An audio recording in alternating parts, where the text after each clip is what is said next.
नमस्कार, मैं हिमांशु कुमार। आप देख रहे हैं भारत लाइव। इस वक्त बिहार की सियासत में आरोप प्रत्यारोप का दौर चल पड़ा है। आपको पता होगा, विधानसभा में नेता प्रतिपक्ष तेजस्वी यादव ने शराबबंदी को लेकर के रामसूरत राय को घेरा। बाकायदा ये आरोप लगाया कि ऐसी खबरें आई अखबारों के माध्यम से कि रामसूरत राय जो बिहार सरकार में मंत्री हैं, भाजपा के नेता हैं, उनके कैंपस से शराब की बोतलें बरामद हुए हैं। इसके बाद से लगातार जो विपक्षी पार्टी है वो बीजेपी और एनडीए सरकार पर हावी है और इसी बीच सुशील मोदी ने नेता प्रतिपक्ष तेजस्वी यादव पर करारा हमला बोला है और ट्वीट्स का जो है उन्होंने अंबार लगा दिया और कई ट्वीट्स के जरिए तेजस्वी यादव पर हमलावर हैं। हम आपको सुशील मोदी ने क्या कुछ कहा है, तेजस्वी यादव पर किस तरह के आरोप लगाए हैं, आपको बताते हैं। उन्होंने लिखा है, जघन्य अपराधियों, बलात्कारियों, हत्यारों और आतंकियों तक का धर्म देखकर जो लोग जुबान खोलते हैं या सिल लेते हैं, उन पर देशद्रोह का मुकदमा चलना चाहिए। जो लोग सत्ता के जरिए बेनामी संपत्ति बनाने के लिए वोट बैंक की राजनीति करते हैं, शहाबुद्दीन मुख्तार अंसारी के बचाव में उतरते हैं, उन्हें सांप्रदायिकता पर बोलने का कोई हक नहीं है।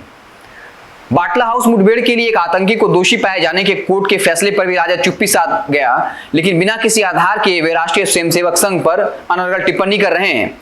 देश में सांप्रदायिकता और आतंकवाद का जहर राजद, कांग्रेस जैसे दलों के फर्जी सेकुलरिज्म के चलते फैला। राजद ने कभी आतंकी गतिविधियों में दोषी पाए गए इंडियन मुजाहिदीन, जमायत इस्लामी और सिमी जैसे संगठनों के नाम लेकर उनकी निंदा करने तक की हिम्मत नहीं की।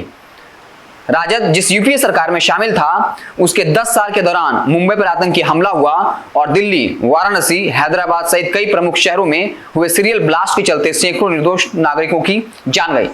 तो सुशील मोदी नेता प्रतिपक्ष तेजस्वी यादव का हमला बोला है और बाकायदा पूरे इतिहास को पलट कर रख दिया है। पिछले के 30 साल 40 साल में जो घटनाएं हुई उसका जिक्र किया है, लेकिन कहा जा रहा है कि जिस तरीके से बीजेपी के बड़े नेता घिरे हैं शराब के मामले को लेकर, आपको पता होगा बीजेपी के नेता बाकायदा नीतीश कुमार को घेर रहे हैं और कह रहे हैं कि बिहार में शराबबंदी फेलियर है। और जब बीजेपी के एक मंत्री रामसूरत राय अब इस मामले में घिर गए हैं, तो क्या बीजेपी अपना खींच निकाल रही है? और जिस तरीके से पुरानी घटनाओं का जिक्र करके लगातार तेजस्वी यादव को घेरने की कोशिश लग रही है, तो क्या बीजेपी की ये बेचैनी है?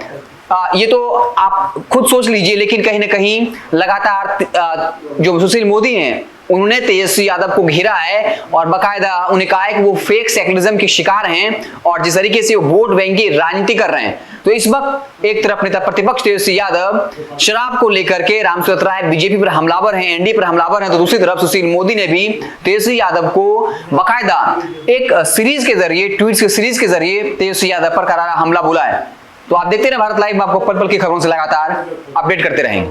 अगर ये वीडियो पसंद आई और वह बिहार के राजनीति और बिहारियत से सरोकार रखेनी तो सब्सक्राइब बटन दबा के चैनल के सब्सक्राइब कर ली। ओजे एगो घंटी बा, ओकरा बटन दबा देला से कुल सटीक और मारक खबर रुआ मुफ्त में मिल जाई। अगर रुआ पत्रकारिता के हमनी के नया प्रयोग में सहयोग कर चाहतानी तो ज्वाइन बटन दबा दी।